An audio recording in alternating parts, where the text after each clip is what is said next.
Hello friends, जैसा कि आप सभी जानते हैं कि आरपीएससी ने कॉलेज लेक्चर का एग्ज़ाम पोस्टपोन कर दिया है। तो अभी पॉसिबिलिटी है कि आरपीएससी सेट का एग्ज़ाम कंडक्ट करवाए या फिर हो सकता है सीधा कॉलेज लेक्चर का एग्ज़ाम ही कंडक्ट हो जाए। तो इसके लिए ज़रूरी है कि आप सभी इसकी प्रिपरेशन जो है वो कंटिन्यू रखो। तो मैं कोशिश करूंगी कि मेरे इस चैनल पे मैं आपको आरपीएससी के द्वारा कंडक्ट जितने भी प्रीवियस ईयर्स के एग्ज़ाम हैं, जैसे पॉलिटेक्निक कॉलेज का एग्ज़ाम हुआ था या कॉलेज लेक्चर है, स्कूल लेक्चर है या फिर सेट के एग्ज़ाम हैं, उन सभी के क्वेश्चन पेपर्स जो है विद एक्सप्लेनेशन सॉल्व करवाऊँ। और ये आपके लिए हेल्पफुल रहेगा क्योंकि आरपीएससी में जो क्वेश्चंस है या फिर क्वेश्चंस का जो पैटर्न है वो रिपीट होता रहता है। तो आई होप कि ये आपके लिए हेल्पफुल रहे। सो आज हम सेट के एग्ज़ाम का पैटर्न देखते हैं पहले कि इसमें 3 पेपर होते हैं। फर्स्ट पेपर जो होता है वो जीके का होता है, बाकी 2 पेपर जो होते हैं वो आपके सब्जेक्ट के होते हैं। जो सेकंड पेपर होता है वो आपके सब्जेक्ट का होता है, इसमें 50 क्वेश्चंस आते हैं। और जो थर्ड पेपर होता है उसमें 75 क्वेश्चंस आते हैं और आपको 2.5 घंटे का समय मिलता है। सो आज हम ये थर्ड पेपर जो है वो सॉल्व करेंगे 2013 वाला। क्वेश्चन नंबर फर्स्ट जो है आईयूपीएससी नोमेनक्लेचर पूछा हुआ है इस कंपाउंड का।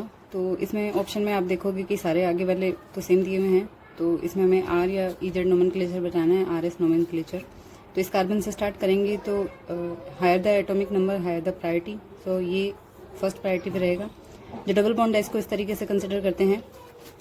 तो यहाँ पे कार्बन कार्बन, सो इसमें 2 कार्बन जुड़े हुए हैं इसलिए ये सेकंड प्रायोरिटी पे रहेगा, ये थर्ड और ये फोर्थ। तो ये जो है वो क्लॉकवाइज रहेगा इसलिए आंसर इसका आर आएगा। और जो फोर्थ नंबर जो प्रायोरिटी वाला है वो बिलो द प्लेन है, सो आंसर रिवर्स नहीं होगा। और अब इस कार्बन पे देखेंगे तो यहाँ ये प्रायोरिटी पे रहेगा और इधर ये वाला कार्बन प्रायोरिटी पे रहेगा, तो ये अपोजिट है इसलिए ई नोमेनक्लेचर में रहेगा। तो फर्स्ट ऑप्शन सही हो जाएगा। सेकंड नंबर जो क्वेश्चन है उसमें पूछा which term is not appropriate for above molecule. ये जो मॉलिक्यूल है ये एसिमेट्रिक है, इसमें कोई भी सिमेट्री नहीं है, कायरल है, चारों वैलेंसीज इसकी अलग अलग है, स्टीरियोजेनिक है। लेकिन प्रो कायरल, ये जो कार्बन है ये कायरल कार्बन है। प्रो कायरल कार्बन क्या होता है कि वह कार्बन जिसे अपन 1 स्टेप में कायरल कार्बन में कन्वर्ट कर सकते हैं वो प्रो कायरल कहलाता है। एग्जाम्पल की जैसे ये कार्बन है, इसमें 2 हाइड्रोजन और 2 कोई अलग अलग ग्रुप जुड़े हुए हैं। इसे अगर एक हाइड्रोजन को मैं किसी अन्य ग्रुप से प्रतिस्थापित कर दूं तो फिर ये इसकी चारों वैलेंसीज अलग अलग हो जाएगी और कायरल में कन्वर्ट हो जाएगा, इसलिए ये प्रोकायरल कहलाएगा। तो इसमें जो है ये प्रोकायरल हो जाएगा आंसर में। थर्ड क्वेश्चन में हमें क्विनोक्सिलिन मॉलिक्यूल की स्ट्रक्चर पूछी है। तो क्विनोक्सिलिन मॉलिक्यूल की स्ट्रक्चर ये होती है, नाइट्रोजन यहाँ 1,4 पोजीशन पे होता है। फोर्थ नंबर क्वेश्चन है इंसुलिन अणु में कुल डाइसल्फाइड बॉन्ड्स पूछ रखे हैं। तो इंसुलिन में जो है वो टोटल 3 डाइसल्फाइड बॉन्ड्स होते हैं। इंसुलिन मॉलिक्यूल जो होता है उसमें 2 सीरीज पाई जाती है, ए और बी। ए में जो होते हैं 21 एमिनो एसिड्स होते हैं और बी में जो है वो 30 एमिनो एसिड्स होते हैं। तो जो ये दोनों जो है वो आपस में 2 डाइसल्फाइड बॉन्ड के द्वारा जुड़े रहते हैं और एक जो है वो इंट्रा चेन में एक बॉन्ड पाया जाता है। तो टोटल जो है वो 3 डाइसल्फाइड बॉन्ड्स इसमें होते हैं। 5th नंबर जो क्वेश्चन है उसमें पूछ रखा है रिएक्शन दे रखी है और इसका नेम पूछ रखा है। तो देखिए ये जो रिएक्शंस है वो डेमजेनोव रिएक्शन है। HNO2 जो है वो NH3 के साथ रिएक्शन करके और कार्बोकेटाइन बनाता है। यहाँ ये कार्बोकेटाइन जो है इस रिंग से बाहर रहेगा तो रिंग एक्सटेंशन होगा और उसके बाद में इस तरीके से ये रिंग यहाँ से जुड़ेगी और फिर यहाँ पॉजिटिव चार्ज आएगा और ये हाइड्रोजन अपना बॉन्ड यहाँ देगा, सो इसमें कन्वर्ट हो जाएगा। तो ये जो है वो डेमजेनोव रिएक्शन कहलाती है। 6th नंबर जो क्वेश्चन है इसमें डी ग्लूकोज का RS नोमेनक्लेचर पूछ रखा है। तो ग्लूकोज का जो नोमेनक्लेचर है वो बहुत एग्जाम में बहुत बार पूछा जाता है, सो इसको याद ही कर लिया जा सकता है कि इसका जो नोमेनक्लेचर फर्स्ट कार्बन का RSRR होता है डी ग्लूकोज का। और इसको ऐसे निकालेंगे कि OH जो है वो फर्स्ट प्रायोरिटी लेगा और सेकंड प्रायोरिटी CHO ग्रुप को मिलेगी, थर्ड प्रायोरिटी कार्बन को और फोर्थ जो है वो हाइड्रोजन को मिलेगी। तो इस तरीके से ये एंटी क्लॉकवाइज होगा, तो ये S आएगा और जो H है वो कन्वर्ट हो जाएगा क्योंकि ये H वो है वो डेली लाइन पे है, इसलिए इसको कन्वर्ट करेंगे, आंसर रिवर्स होएगा और इसका R आएगा। और इसी तरह से आगे वाले कार्बन का निकाल लेंगे। और इसे अगर अपन को L ग्लूकोज पूछ लिया जाए तो L ग्लूकोज इसका मिरर इमेज होता है, तो इसका जो नोमेनक्लेचर होगा वो जस्ट अपोजिट हो जाएगा। तो उसका SRSS इस तरीके से RS नोमेनक्लेचर होगा। 7th जो क्वेश्चन है वो किस एमिनो एसिड्स में ग्वानिडीनो ग्रुप पाया जाता है। तो ग्वानिडिनो ग्रुप जो होता है ये होता है ग्वानिडिनो ग्रुप, और ये जो है वो जो बेसिक एमिनो एसिड्स होता है जो कि आर्जिनिन है उसमें पाया जाता है। इस क्वेश्चन में NMR पीक पूछी है, ए सिंगल पीक एट 3.7 पे। तो इसमें अगर किसी भी 1 डिग्री कार्बन से अगर हेलो ग्रुप जुड़े रहते हैं तो इस तरीके की पीक्स आती है, और अगर क्लोरो ग्रुप जुड़ा हुआ है तो 3.1 से 4.1 के बीच में आती है। अगर फ्लोरो ग्रुप है तो 4.2 से 4.8, ब्रोमो है तो 2.7 से 4.1, और आयोडो ग्रुप है तो 2 से 4 के बीच में पीक आती है। तो इसका C नंबर आंसर जो है वो सही हो जाएगा। नेक्स्ट क्वेश्चन में रीअरेंजमेंट पूछ रखा है कि कौन सा रीअरेंजमेंट है। तो देखिए इसमें हाइड्रोजन 1 नंबर कार्बन से 5th कार्बन पे चेंज हुआ है, माइग्रेट हुआ है। तो ये जो है वो 1,5 सिग्मा ट्रॉपिक शिफ्ट कहलाता है। और यहाँ पे जहाँ से माइग्रेशन स्टार्ट होता है वो sp3 हाइब्रिडाइज्ड कार्बन होता है, जहाँ पे एंड हो वो sp2 हाइब्रिडाइज्ड होता है, और माइग्रेशन के बाद में जस्ट अपोजिट हो जाता है, ये sp2 और ये sp3 hybridised carbon. Next question photochemistry से दे रखा है, प्रोडक्ट पूछ रखा है। तो इसमें देखिए इस तरीके से करते हैं कि ये जो डबल बॉन्ड है वो इस तरह फ्री रेडिकल में रहेंगे, और 2 और 4 के बीच में इस तरीके से बॉन्ड बनता है। उसके बाद में हमें 2 और 3 या फिर 3 और 4 के बीच का बॉन्ड तोड़ना होता है। तो कौन सा बॉन्ड टूटेगा, इसके लिए अपन फ्री रेडिकल की स्टेबिलिटी देख लेते हैं। जो फ्री रेडिकल स्टेबिलिटी, जिसकी स्टेबिलिटी ज़्यादा होती है, जस्ट उसके अपोजिट वाला बॉन्ड जो है वो ब्रेक होता है। तो यहाँ से बॉन्ड ब्रेक होगा और यहाँ डबल बॉन्ड बनेगा, और यहाँ पे 3 मेंबर्ड साइक्लिक रिंग बन जाएगी। तो आंसर जो है वो इसका फर्स्ट नंबर आंसर रहेगा। नेक्स्ट क्वेश्चन है, इनमें से कौन सा एमिनो प्रोटेक्टिंग ग्रुप नहीं है। तो उसमें ये टेट्राहाइड्रोपायरेन ग्रुप जो होता है वो एमिनो प्रोटेक्टिंग ग्रुप नहीं होता है। नेक्स्ट क्वेश्चन में रिएक्शन दे रखी है, प्रोडक्ट पूछा है, और ये जो है वो अब नॉर्मल राइमर-टिमान रिएक्शन है, और यहाँ जो है वो डाई क्लोरोकार्बिन बनता है, और ये इस तरीके से रीअरेंज होकर के ये प्रोडक्ट बनाता है। तो इसमें फोर्थ आंसर है।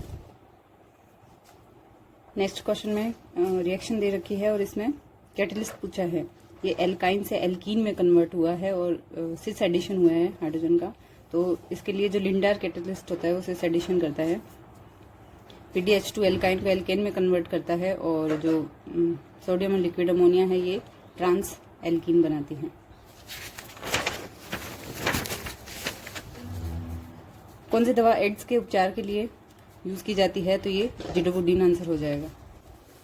नेक्स्ट क्वेश्चन पिनोकोल पिनोकोलोन रीअरेंजमेंट पूछ रखा है, और प्रोडक्ट पूछा है। तो इसमें हाइड्रोजन के प्रेजेंस में ये हाइड्रोजन यहाँ जुड़ेगा, H2O निकलेगा, यहाँ कार्बोकेटाइन बनता है।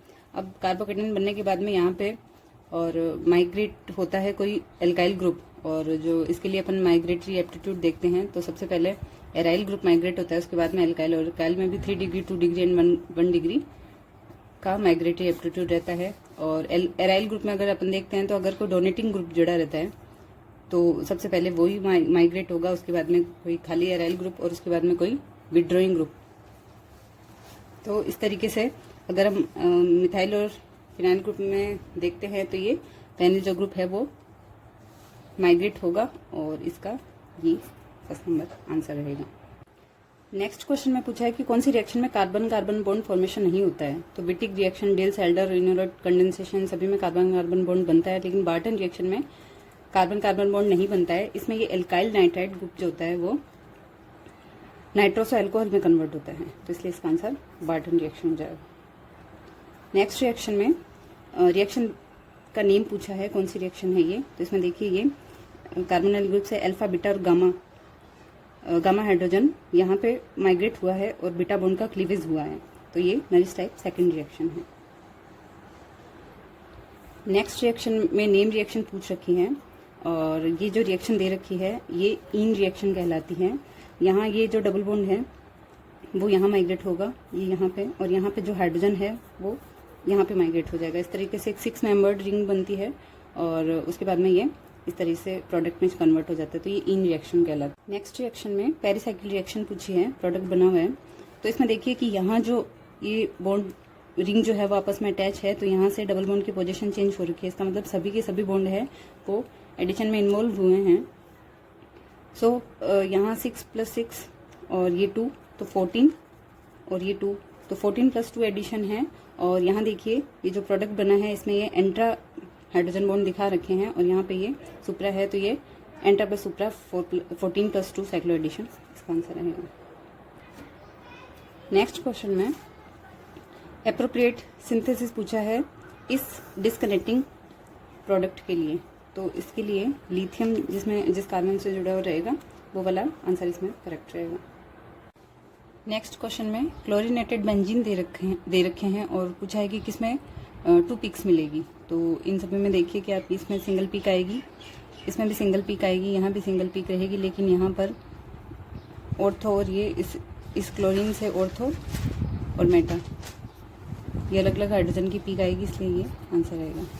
नेक्स्ट क्वेश्चन है इसमें पायरोल, थायोफेन और फ्यूरेन की एरोमेटिसिटी का ऑर्डर पूछ रखा है। तो इनकी एरोमेटिसिटी का ऑर्डर जो है वो इस तरीके से रहता है कि थायोफेन, पायरोल और फ्यूरेन।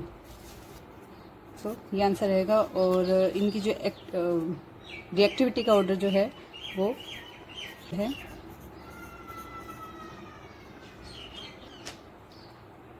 नेक्स्ट क्वेश्चन में प्रोडक्ट पूछ रखा है, बेंजोफिनोन दे रखा है। बेंजोफिनोन का ये क्लीमेंशन रिडक्शन पूछा है। तो इसमें इस तरीके से हाइड्रोजन जुड़ करके और फ्री रेडिकल बनते हैं और ये आपस में मिल करके और ये प्रोडक्ट बनाते हैं। नेक्स्ट क्वेश्चन में रिएक्शन दे रखी है और पूछा है the above reaction is referred as. तो इसमें देखिए कि 2 ग्रुप है यहाँ पर, तो रिएक्शन प्रोडक्ट में जो है इस ग्रुप से रिएक्शन हुई है, इसलिए ये कीमोसेलेक्टिव रिएक्शन कहलाती है। अब देखिए यहाँ पर एक ही प्रोडक्ट बना है, 100% यही प्रोडक्ट बनेगा, इसलिए इस रिएक्शन को कीमोस्पेसिफिक रिएक्शन कहेंगे। नेक्स्ट क्वेश्चन में alkaloid which is used as a local anaesthetic group. So ये कोकेन यूज़ किया जाता है लोकल एनेस्थेटिक ग्रुप के रूप में। नेक्स्ट में रिएक्शन दे रखी है, प्रोडक्ट पूछा है। तो ये देखिए NBS ग्रुप है, एन ब्रोमोसक्सिनेमाइड ग्रुप, जो कि एक्टिव हाइड्रोजन को निकाल करके उसकी जगह ब्रोमीन ग्रुप जोड़ती है। तो ये यहाँ से हाइड्रोजन को निकाल के ब्रोमीन जोड़ेगी। तो ये अब देखिए यहाँ पे फर्स्ट आयनाइजेशन एनर्जी पूछी है। तो लेफ्ट से राइट जाने से आयनाइजेशन एनर्जी इंक्रीज होती है विद एक्सेप्शंस। ये सीक्वेंस रहता है left to right, beryllium, boron, nitrogen, oxygen. लेकिन बेरिलियम की आयनाइजेशन एनर्जी बोरोन से ज़्यादा और नाइट्रोजन की ऑक्सीजन से ज़्यादा होती है because of half and fully filled electronic configuration. So इसका जो सीक्वेंस है वो ये रहेगा। क्वेश्चन में पूछा है इस कंपाउंड का शेप और हाइब्रिडाइजेशन। तो देखिए ऑक्सीजन, ये सेलेनियम जो है वो ऑक्सीजन वाली सीरीज में आता है, इसलिए इसके टोटल जो वैलेंस इलेक्ट्रॉन होंगे वो 6 होंगे, 3 - 1/2। तो ये 4 यानी कि sp3 हाइब्रिडाइजेशन आएगा इसका, तो ये हो जाएगा। और शेप जो है ट्राइगोनल पायरामिडल इसकी शेप रहेगी। नेक्स्ट क्वेश्चन में पूछा है कि इनमें से कौन सा कार्बाइड जो है वो जल से क्रिया करके एथाइन नहीं बनाता है। तो हमें पता है कि ये सभी कार्बाइड जो है वो जल से क्रिया करके एथाइन बनाते हैं, सिर्फ इसके अलावा। नेक्स्ट क्वेश्चन में पूछा है ये चारों जो है वो कौन सी गैस का मिक्सचर है। तो ये जो है वो कोल गैस कहलाती है। वाटर गैस जो है वो CO+H2 होती है। प्रोड्यूसर गैस CO+N2 होती है। सो ये मिक्सचर जो है वो कोल गैस कहलाता है। नेक्स्ट क्वेश्चन है कि इनमें से किसकी लैटिस एनर्जी पूछ रखी है, सबसे ज़्यादा किसकी होती है। तो हमें पता है कि लैटिस एनर्जी सबसे ज़्यादा लिथियम फ्लोराइड की होती है। लैटिस एनर्जी जो है वो चार्ज और रेडियाई दोनों पे डिपेंड करती है। चार्ज के डायरेक्टली प्रोपोर्शनल और रेडियाई की इनडायरेक्टली प्रोपोर्शनल होती है। नेक्स्ट क्वेश्चन में पूछा है कि कौन सा जो एलिमेंट है वो सबसे ज़्यादा समस्थानिक बनाता है। ये क्वेश्चन जो है वो डिलीट हुआ था। अगले क्वेश्चन में पूछा है कि इनमें से कौन से मॉलिक्यूल में odd number of unpaired electrons होते हैं। तो हम सभी इलेक्ट्रॉन निकाल सकते हैं और इसका आंसर जो है वो N हो जाएगा। इसमें 15 इलेक्ट्रॉन टोटल होते हैं और एक जो है वो अनपेयर्ड इलेक्ट्रॉन इस तरीके से पाया जाता है। नेक्स्ट क्वेश्चन में पूछा है कि इनमें से कौन सा स्टेटमेंट जो है वो करेक्ट है। NO, NO+ और NO- की स्टेबिलिटी पूछ रखी है। तो अपन स्टेबिलिटी निकालने के लिए बॉन्ड ऑर्डर का यूज कर सकते हैं कि जिसका बॉन्ड ऑर्डर ज़्यादा होता है उसकी स्टेबिलिटी भी ज़्यादा होती है। तो इसलिए और बॉन्ड ऑर्डर इस तरीके से निकालते हैं कि नंबर ऑफ अनपेयर्ड इलेक्ट्रॉन अगर 14 है तो उसका बॉन्ड ऑर्डर 3 आता है, और अगर नंबर ऑफ इलेक्ट्रॉन कम होते जाते हैं तो बॉन्ड ऑर्डर भी घटता है, और अगर बढ़ता है तो भी इस तरीके से घटता है। तो इनमें अनपेयर्ड इलेक्ट्रॉन्स की संख्या ये रहती है NO+, NO और NO- में इस तरीके से, इसलिए बॉन्ड ऑर्डर इनका ये रहेगा 3, 2.5 and 2। तो स्टेबिलिटी भी इस तरीके से हो जाएगी। तो इसका ये 4th नंबर जो है वो करेक्ट हो जाएगा ऑप्शन। NO- से NO+ जो है अधिक स्टेबल रहता है। फिर पूछा है इनमें से कौन सा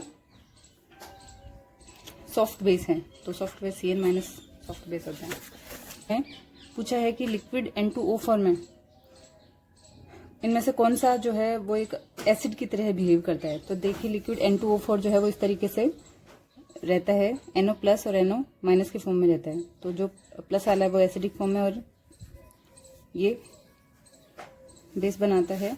तो इनमें जो कि NO प्लस के फॉर्म को बढ़ाएगा तो वो एसिडिक होगा, और अगर NO-3 अगर सॉल्यूशन में रहेगा तो वो बेसिक मीडियम को बढ़ाएगा। तो इनमें NO प्लस जो है ये रहेगा, इसलिए ये एसिडिक मीडियम को बढ़ाएगा। तो ये एक एसिड की तरह बिहेव करेगा।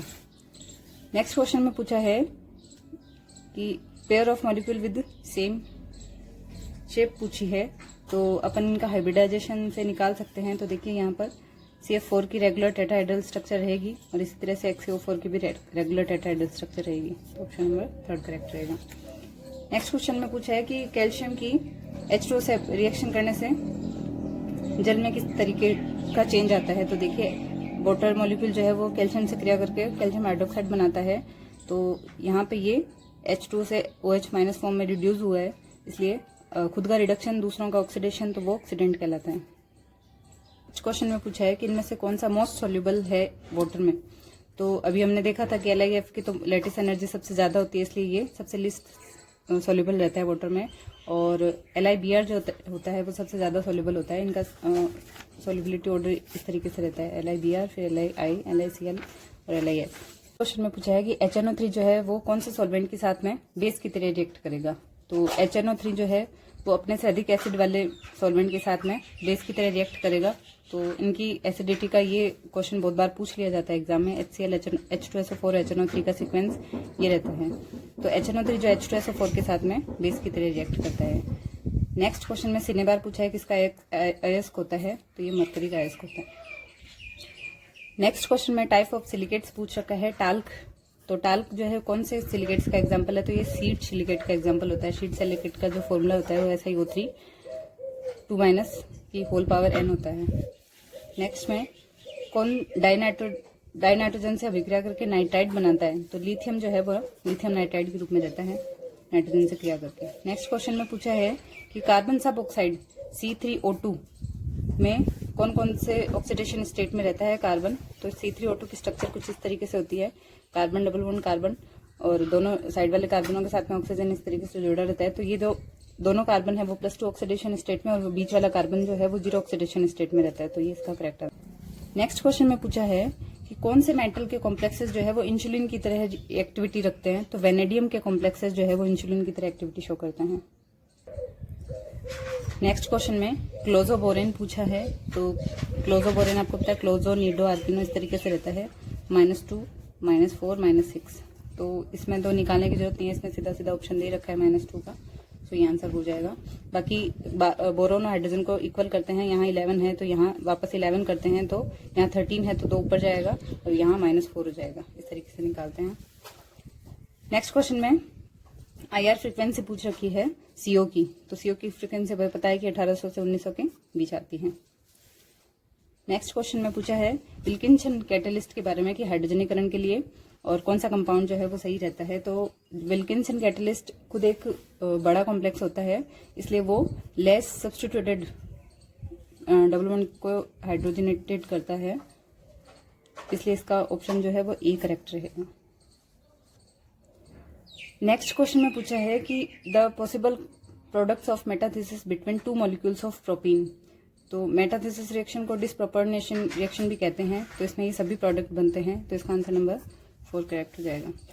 नेक्स्ट में पूछा है न्यूट्रिनो के मास और चार्ज के बारे में। तो न्यूट्रिनो का मास भी 0 होता है और चार्ज भी 0। नेक्स्ट क्वेश्चन में नंबर एवरेज मोलिकुलर वेट पूछ रखा है और मोलर मास हमें दे रखे हैं 3 पॉलीमर्स के। तो इस तरीके से इसका फॉर्मूला होता है इन तीनों को जोड़ करके, और उसमें 3 दे रखे हैं इसलिए 3 का भाग लग जाएगा। तो ये इस तरीके से होगा,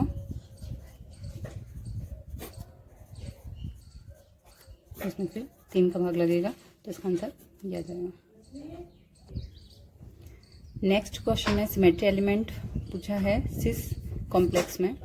तो देखिए इसकी स्ट्रक्चर इस तरीके से बनेगी और इसमें सिस फॉर्म में रहेगा, इसलिए NH3 ये 2 ऊपर अगर सेम ग्रुप होता है तो इनको अपन हटा देते हैं और इस मॉलिक्यूल को इस तरीके से देखते हैं। अब देखिए ये जस्ट लाइक वाटर मॉलिक्यूल होगा, ये इस तरीके से, इसलिए ये C2V इसका सिमेट्री ग्रुप रहेगा और इसका आंसर EC2 2 सिग्मा भी आ जाएगा। नेक्स्ट क्वेश्चन में पूछा है which of the following errors does not fall under the category of constant error. तो कांस्टेंट इरर में इनमें से कौन सा नहीं आता है, तो इरेटिक इरर्स जो होती है वो कांस्टेंट इरर नहीं होती है। फॉर्मूला पूछ रखा है standard deviation for a set of small sample of n measurement. तो स्टैंडर्ड डेविएशन का जो फॉर्मूला होता है वो ये होता है समेशन xi माइनस x बार का होल स्क्वायर अपॉन n-1 है ये, और इसका होल स्क्वायर हाफ या फिर इसको रूट में लिख सकते हैं। नेक्स्ट में पूछा है कि इनमें से सिग्निफिकेंट फिगर्स पूछ रखे हैं, तो ये सभी जो है वो सिग्निफिकेंट फिगर्स हैं और इसका आंसर ये 5 हो जाएगा। नेक्स्ट क्वेश्चन में the rotation constant B for a diatomic molecule पूछा है। तो डायटोमिक मॉलिक्यूल का जो फॉर्मूला होता है वो H/8π² IC सेंटीमीटर इनवर्स होता है।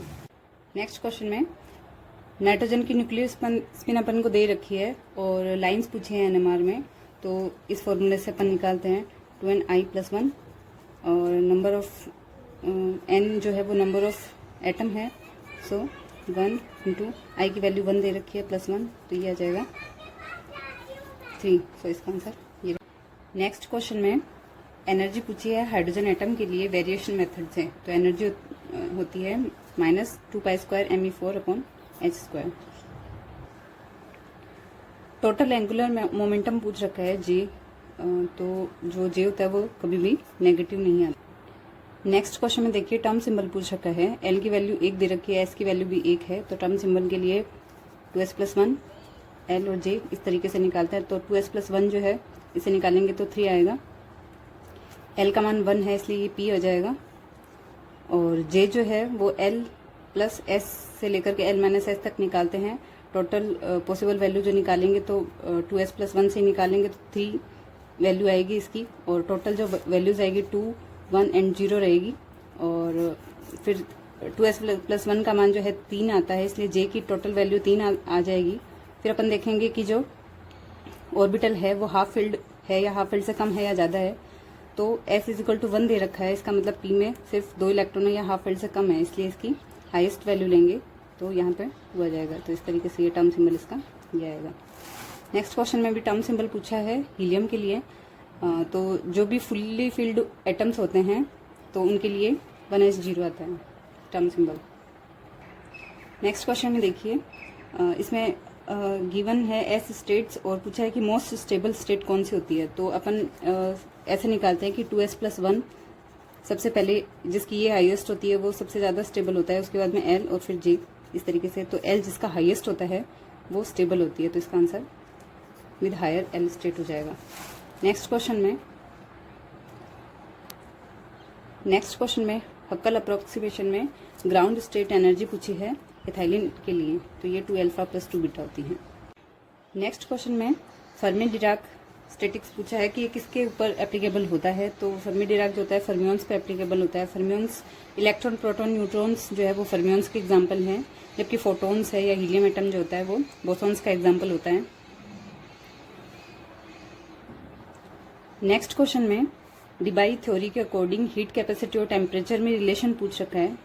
तो हीट कैपेसिटी जो होती है वो टेम्परेचर के क्यूब के डायरेक्टली प्रोपोर्शनल होती है, इसे T3 लो भी कहते हैं। इसमें heat capacity is directly proportional to the cube of temperature at constant volume, तो ये 3rd इसका आंसर हो जाएगा। इंटरनल एनर्जी पूछी है मोनो एटॉमिक आइडल गैस के लिए, तो ये जो होती है 3/2 RT होती है। नेक्स्ट क्वेश्चन में पूछा है कि रमन बैंड जो होते हैं वो किस पे डिपेंड करते हैं। तो इसमें दिया देखो ये वेव नंबर पे डिपेंड करते हैं, वेव नंबर शिफ्ट पे, इंटेंसिटी, और इसके अलावा polarisation, characteristics, half band width, shape, इन सभी पे डिपेंड करता है। नेक्स्ट क्वेश्चन में हैवी एटम्स के लिए कपलिंग स्कीम पूछ रखी है। तो हैवी एटम्स के लिए हम जे कपलिंग यूज करते हैं। नेक्स्ट क्वेश्चन में पूछा है कि एक डायटोमिक रोटेटर के रोटेशनल स्पेक्ट्रम में वो जो इक्वली स्पेस्ड लाइंस आती हैं वो किसके इक्वल होती है। तो ये जो लाइंस होती है वो 2b के इक्वल होती है, तो आंसर ये हो जाएगा।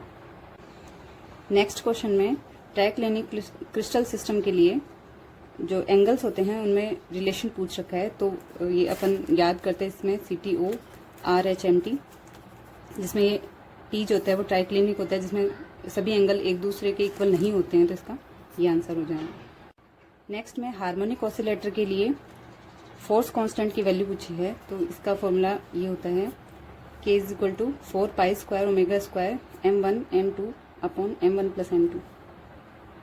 नेक्स्ट क्वेश्चन में रिलेशन पूछ रखा है मोलर पार्टीशन फंक्शन और एंट्रोपी के बीच में, तो ये फॉर्मूला होता है ST = KT del ln Z upon del T at constant V + K ln Z। Next question में पूछा है कि हाइड्रोजन आयनों की कौन सी कंसंट्रेशन पर कोलाइडी पार्टिकल्स के चार्ज में कोई भी चेंज नहीं होता है, तो वो आइसोइलेक्ट्रिक पॉइंट कहलाता है। यहाँ अमोनिया की सिमेट्री एलिमेंट्स पूछ रखे हैं, तो C3V ग्रुप होता है और इसका EC3 3 सिग्मा भी होता है।